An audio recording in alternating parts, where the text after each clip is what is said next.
Halo, assalamualaikum warahmatullahi wabarakatuh. Berjumpa lagi dengan Jowo Kawitan Channel. Sugeng Rahayu, Rahayu, Rahayu seperti mati. Kita masih ditemani dengan Mas Agung sebagai penggiat sejarah. Kita ngobrol-ngobrol dikit nih Mas. Ini kita lagi masuk, tadi kan kita ngelihat ini ada beberapa macam apa ya? Ini kopi ya, Kopi rempah. kopi rempah ya. Memang produksi sendiri nih Mas. Produksi sendiri, jadi kopi asli yang apa? Kita giling sendiri, kita goreng sendiri, gitu ya. sendiri, kemudian di kopi ada rempah-rempah.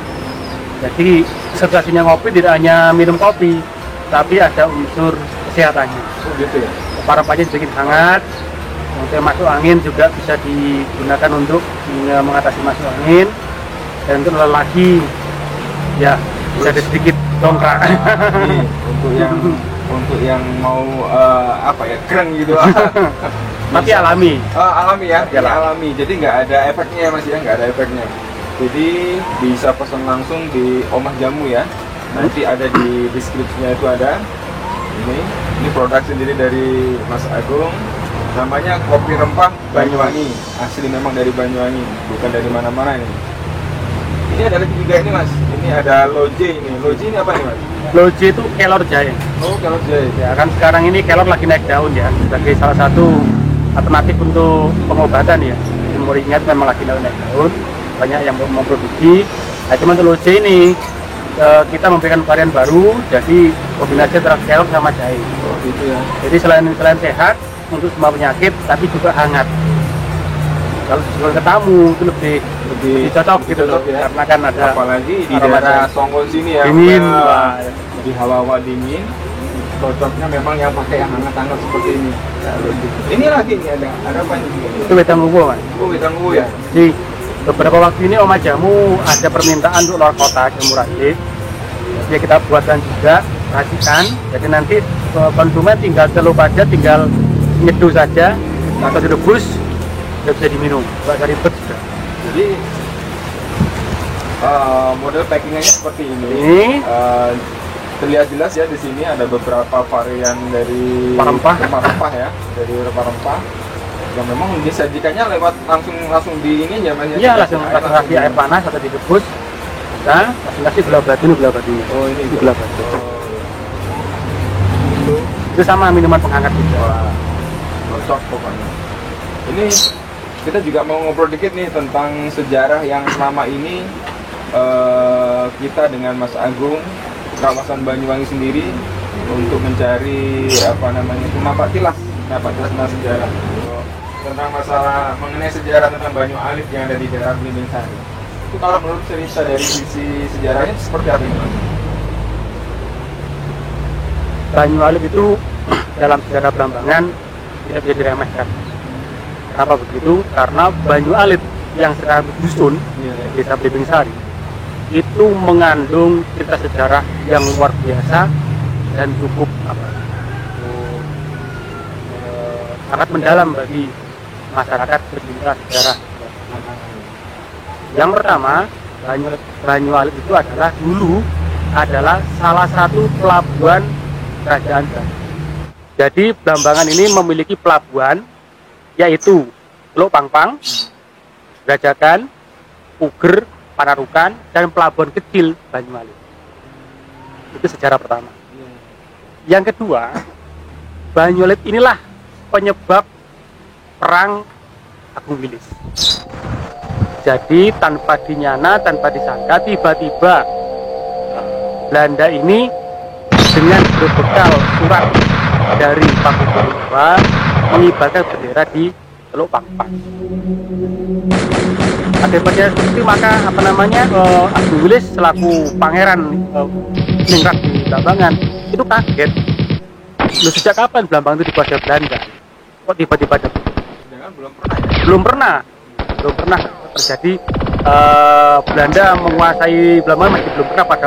Jadi tahu-tahu tiba-tiba tahun 1767 Belanda itu mengibarkan bendera di Teluk Pangpang dan kapal itu mendarat di Banyuwangi.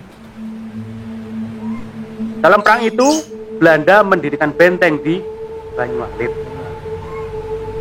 Kisah dramatisnya adalah ketika Prabu Danira sudah wafat di Pantai Seseh, permaisuri itu ditawan di benteng Banyu Alit untuk agar Wong Agung Wilis menyerah kepada Belanda.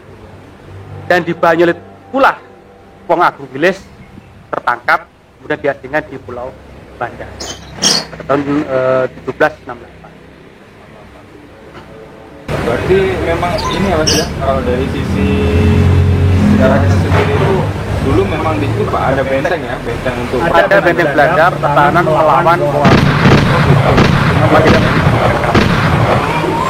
Lalu juga di situ banyak juga ya Mas ya, kayak mamanya gini, mungkin tempat-tempat persembunyian atau mungkin kayak gua-gua gitu banyak ya. Lokasinya kalau dulu tahun 70-an atau 60-an nggak tahu orang-orang sana masih ada benteng, dan sekarang lokasinya sudah di tengah-tengah laut.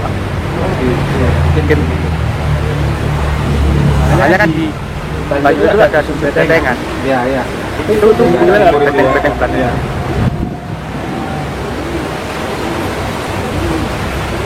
Ini selama ini siapa yang menduduki atau yang mempunyai tanah lumbu Mas? Mungkin kalau zaman-zaman dulu tuh ada kayak tanah lumbu yang ada di daerah Banyu sendiri tuh Mas. Kalau terkait dengan Tanah Lungguh itu mungkin eranya Pati Gringsing ya, daerah Bupati Mas Halid itu. Jadi pejabat dulu kan mendapatkan Tanah Lungguh. Nah, makanya sekarang kan ada di daerah Blimbing Sari itu kan ada makam Pati Gringsing kan. Itu dimungkinkan beliau yang mempunyai wilayah atau Tanah Lungguh di daerah Banyu Alit. Kemudian yang keterkaitan dengan Banyu Alit lagi, ketika masa pemerintahan Prabu Danurejo dan Pangeran Danuningrat itu, walaupun kerajaan lokasinya di Teluk Pangpang atau di Muncar, Banyu Alit salah satu pelabuhannya. Apakah Banyu Alit sendiri itu di masa penjajahan itu pernah menduduki lama nggak Mas di situ Mas, di dalam sejarah itu sendiri? Kalau Banyu Alitnya itu bukan lama atau tidak, cuman peristiwa banjir darah baik di pihak Agung Wilis maupun di pihak Belanda itu terjadi di Banyu Alit. Jadi diceritakan pada waktu itu Belanda habis-habisan, kekurangan prajurit dan terkena kolera. Jadi pasukan Belanda itu yang tinggal sedikit itu tidak bisa keluar benteng dan meminta bantuan dari Semarang. Tapi bantuan tidak kunjung datang.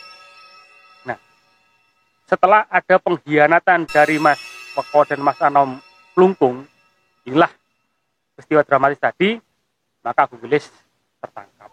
Ya di Banyu Alit. Berarti kalau dari nama dari Blimbing Sari sendiri ini baru ya? Memang seperti saya ungkapkan di video-video sebelumnya. Jadi nama desa-desa kuno untuk meredam semangat patriotisme orang-orang Blambangan, maka nama-nama desa kuno sekarang menjadi dusun. Bisa dicek. Nama-nama dusun di Banyuwangi itu kalau kita cari bandingkan dengan data desa kuno kebanyakan masuk. Sedangkan nama desa-desa baru, nama-nama desa sekarang itu tidak masuk dalam nama desa-desa kuno. Ya rujukannya ya sebelum Perang Bayu 1771 atau setelah Perang Bayu 1774. Data desa. Oke, terima kasih banyak Mas Agung.